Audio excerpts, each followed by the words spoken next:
सुबह 9:30 बजे RG Kar medical college में एक फर्स्ट ईयर मेडिकल इंटर्न रोज की तरह अपनी ड्यूटी खत्म करके सोने जा रहा था। पूरे कॉलेज में डॉक्टर्स और नर्सिंग स्टाफ के लिए ऐसा कोई भी साफ कमरा नहीं था जहां वो अपने लंबी शिफ्ट के बाद अच्छे से आराम कर सके, जिस वजह से सभी डॉक्टर्स और इंटर्न्स आरजीकर मेडिकल कॉलेज के 4th फ्लोर पर बने सेमिनार रूम में सोया करते थे। लेकिन उस दिन जैसे ही वो इंटर्न उस सेमिनार रूम का दरवाजा खोलकर रूम के अंदर घुसा, उसके रोंगटे खड़े हो गए। उसने देखा कि उसके सामने खून से लथपथ डॉक्टर निर्भया की बॉडी पड़ी थी। कल तक जो हंसती मुस्कुराती सबसे बातें कर रही थी, आज उसकी ये हालत। Second year medical intern doctor Nirbhaya college की सबकी चहीती थी, फिर चाहे वो उनके सीनियर डॉक्टर्स हो या जूनियर इंटर्न्स। निर्भया अपने पेरेंट्स की इकलौती बेटी थी और जब भी निर्भया को समय मिलता वो अपने दिन की सारी खबर, जैसे आज क्या क्या हुआ, खाना खाया कि नहीं, सब कुछ वो अपनी मम्मी को कॉल पर बताती थी। 8 अगस्त 2024 रात 11 बजे हमेशा की तरह डॉक्टर निर्भया ने अपनी मां से बात की, जहां उन्होंने बताया कि कैसे वो पिछले 30 घंटों से लगातार काम कर रही है और वो काफी थक चुकी है। रात के 2 बज चुके थे। अपना राउंड्स खत्म करके उन्होंने खाना खाया और कुछ देर आराम करने वो उसी सेमिनार हॉल के बेड पर जाकर लेट गई। डॉक्टर निर्भया के लिए हॉस्पिटल एक दूसरे घर जैसा ही था, लेकिन वो भूल गई थी कि कई हैवानों को रोकने के लिए घर तक की दीवारें काफी नहीं होती। अगले दिन 9 अगस्त 2024 की सुबह जब उस इंटर्न ने डॉक्टर निर्भया की बॉडी देखी तो उसने अपने साथियों के साथ मिलकर उस कॉलेज के प्रिंसिपल को अलर्ट कर दिया। लेकिन हैरानी की बात तो यह है कि प्रिंसिपल ने ना ही उस जगह को खाली किया और ना ही पुलिस को इसकी जानकारी दी। पूरे 1 घंटे के लिए उस कमरे में बहुत से और लोगों के साथ बैठे रहे। सुबह 10 बजे जब पुलिस को बुलाया गया तो उन्होंने लापरवाही करते हुए उस क्राइम सीन को सील तक नहीं किया। डॉक्टर निर्भया की लाश मिले हुए इस 1.5 से 2 घंटे के अंदर अंदर न जाने कितने लोगों के पैरों और उंगलियों के निशान हर उस चीज पर लग गए होंगे जो पुलिस के लिए एक सबूत हो सकते थे। सुबह के 11 बजे जब निर्भया के पापा को फोन गया तब उन्हें लगा कि शायद उनकी बेटी अपने खबर देने के लिए फोन कर रही है, लेकिन उन्हें बस इतना बोला गया कि उनकी बेटी ने हॉस्पिटल के अंदर अपनी जान दे दी है और उन्हें जल्द से जल्द हॉस्पिटल लाना चाहिए। हॉस्पिटल पहुंचकर डॉक्टर निर्भया के पेरेंट्स सभी डॉक्टर्स और पुलिस वालों से रोते हुए कहते रहे कि बस एक बार उन्हें उनकी बेटी को देखने दे, लेकिन 3 घंटों के इंतजार के बाद उन्हें सेमिनार रूम के अंदर भेजा गया। जब निर्भया के मम्मी पापा अंदर गए तो उनकी रूह कांप उठी। उस सेमिनार रूम का नजारा किसी भयानक सपने से भी बदतर था। उनकी बेटी के आधे शरीर पर कपड़े नहीं थे और वह खून से लथपथ थी। डॉक्टर निर्भया के शरीर पर बहुत सारी चोटों के निशान भी थे, जिसे देखकर साफ समझ आ रहा था कि किसी ने उनके साथ बहुत ज्यादा जोर जबरदस्ती की है। कोई भी इंसान जिसमें थोड़ी सी भी समझ होगी वो ये बता देगा कि ये खुदकुशी का केस नहीं, बल्कि डॉक्टर निर्भया का किसी ने बहुत ही बेरहमी से मर्डर किया है। अगले कुछ घंटों में पुलिस ने पोस्टमार्टम भी करवा दिया और उसके बाद उनका अंतिम संस्कार भी कर दिया गया। पुलिस और हॉस्पिटल द्वारा इतने बड़े हादसे को ज्यादा इंपॉर्टेंस नहीं दी जा रही थी, बल्कि कॉलेज ने तो एफआईआर तक नहीं करवाई। लेकिन वहां पर मौजूद डॉक्टर्स, नर्सिस और स्टूडेंट्स अब स्ट्राइक में चले गए थे, जिसकी वजह से पुलिस पर प्रेशर बना और उन्होंने 24 घंटे के अंदर अंदर डॉक्टर निर्भया के हत्यारे को गिरफ्तार भी कर लिया। जहां ज्यादातर केस यहां खत्म हो जाते हैं, लेकिन ये केस यहीं से तो शुरू होता है। पुलिस ने जिस आदमी को गिरफ्तार किया वो था संजय रॉय, जो कि कोलकाता पुलिस के लिए एक वॉलंटियर, एक खबरी का काम करता था। पर वो अपने आप को ऐसा दिखाता था कि वो पुलिस फोर्स में है और उसका बहुत दबदबा है, पर ऐसा कुछ नहीं था। संजय की 4 बीवियां रह चुकी थी, जिनमें से 3 बीवियों ने तो उस पर घरेलू हिंसा का आरोप भी लगाया था, मगर संजय को आज तक कोई सजा नहीं हुई थी।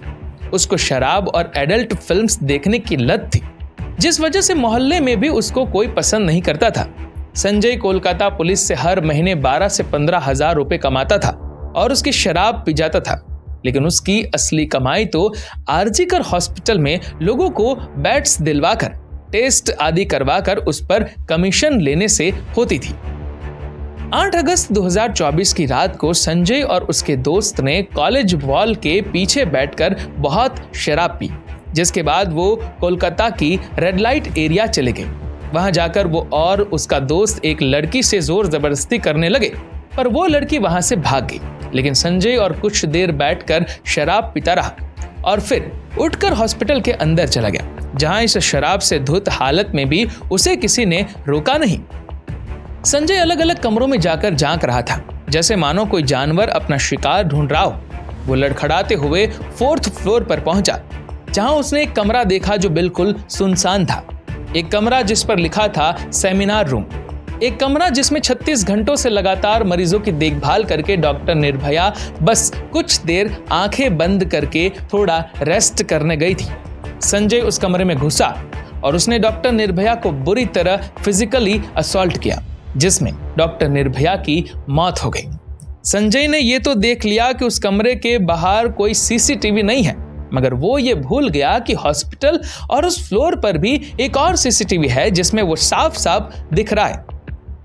संजय जब 3:30 बजे के करीब सेमिनार रूम में गया, तब उसके गले में एक नीले रंग का ब्लूटूथ नेक बैंड था, लेकिन जब वो बाहर आया तो वो उसके गले से गायब था। और पुलिस को वैसा ही नेक बैंड डॉक्टर निर्भया की लाश के पास से मिला, और जब उसे ऑन किया गया तो वो नेक बैंड एकदम से संजय के फोन से कनेक्ट हो गया। इसके बाद संजय को अरेस्ट कर लिया गया और उसने खुद आगे आकर अपना अपराध कबूल कर लिया और कहा कि मैंने ही ये कांड किया है, मुझे फांसी दे दी जाए। इसके बाद पोस्टमार्टम रिपोर्ट सामने आई, जिसमें लिखे सबूतों ने सबको चौंका दिया। उस रिपोर्ट के मुताबिक ये मर्डर किसी एक आदमी ने नहीं किया था, बल्कि कई लोग इस मर्डर में शामिल थे, क्योंकि निर्भया की बॉडी से मल्टीपल फिंगरप्रिंट्स मिले। इस खुलासे के बाद पूरा कोलकाता प्रोटेस्ट करने आगे आ गया। लोगों और मीडिया के सामने अब एक और शख्स की असलियत सामने आने लगी। वो था संदीप घोष। संदीप घोष 2021 से इस कॉलेज के प्रिंसिपल थे। संदीप घोष पर सैकड़ों आरोप थे। मेडिकल एंट्रेंस में पैसे लेकर लोगों को पास करवाना, लाशों के ऑर्गन को बेचना, कॉलेज के अंदर सेक्स रैकेट, कॉलेज के अंदर ही एडल्ट फिल्म शूट करना, और ये लिस्ट चलती ही जाती है।